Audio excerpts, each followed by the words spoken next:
જય શ્રી કૃષ્ણ મિત્રો, રાધે રાધે. ગણેશ વિસર્જનનું મહત્ત્વ.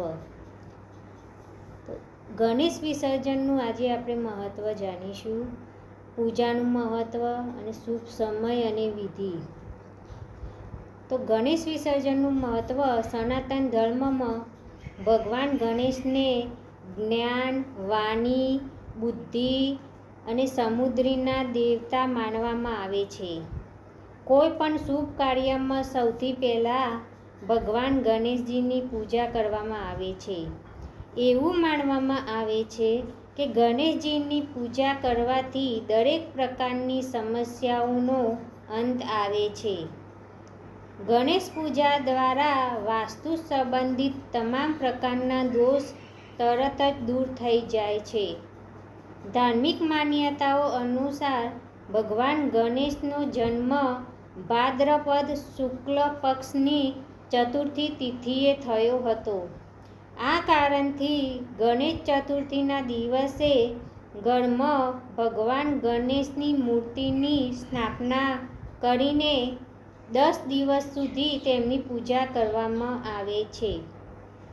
ત્યારબાદ 10મા દિવસે અનંત ચતુર્થીના દિવસે ગણેશજીની મૂર્તિનું વિસર્જન કરતી વખતે તેમના આશીર્વાદ લેવામાં આવે છે અને તેમનું વિસર્જન કરવામાં આવે છે. ગણેશ વિસર્જન શા માટે કરવામાં આવે છે તેના પાછળ એક દંતકથા છે. તે પૌરાણિક માન્યતા અનુસાર મહર્ષિ વેદવ્યાસે મહાભારતની રચના માટે ગણેશજીનું આહ્વાન કર્યું હતું. તેમને મહાભારત લખવાની વિનંતી કરી. ગણેશજીએ તેમની પ્રાર્થના સ્વીકારી, પણ તેમને એક શરત મૂકી કે જ્યારે હું લખવાનું શરૂ કરીશ ત્યારે હું કલમ બંધ નહીં કરું. જો કલમ બંધ થઈ જશે તો હું લખવાનું બંધ કરી દઈશ. ત્યારે વેદવ્યાસજીએ કહ્યું, હે પ્રભુ, તમે દેવતાઓમાં અગ્નિ છો, જ્ઞાન અને બુદ્ધિના દાતા છો અને હું એક સરળ ઋષિ છું. જો હું કોઈ શ્લોકમાં ભૂલ કરું તો તમારે તે શ્લોક સુધારીને લખી લેવો જોઈએ. ગણપતિજીએ સંમતિ આપી દીધી અને લેખન કાર્ય દિવસ રાત ચાલુ થયું. તેના કારણે ગણેશજીને થાકવું પડ્યું, પરંતુ તેમને પાણી પીવાની પણ મનાઈ હતી. તેથી ગણપતિજીના શરીરનું તાપમાન વધ્યું.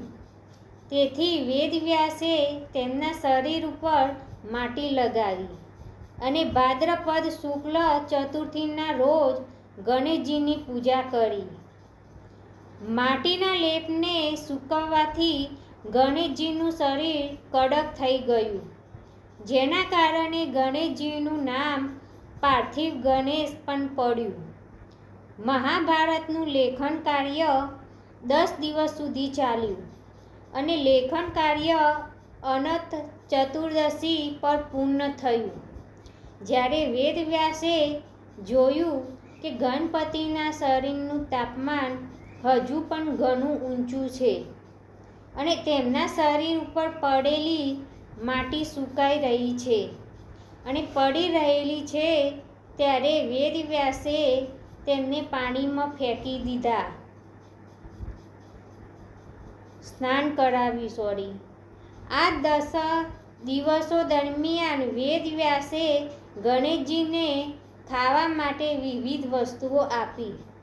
તેથી ગણેશ ચતુર્થી પર ગણેશની સ્થાપના કરવામાં આવે છે અને 10 દિવસ સુધી મન, વચન, કાર્ય અને ભક્તિથી તેમની પૂજા કર્યા પછી અનંત ચતુર્દશીએ વિસર્જન કરવામાં આવે છે.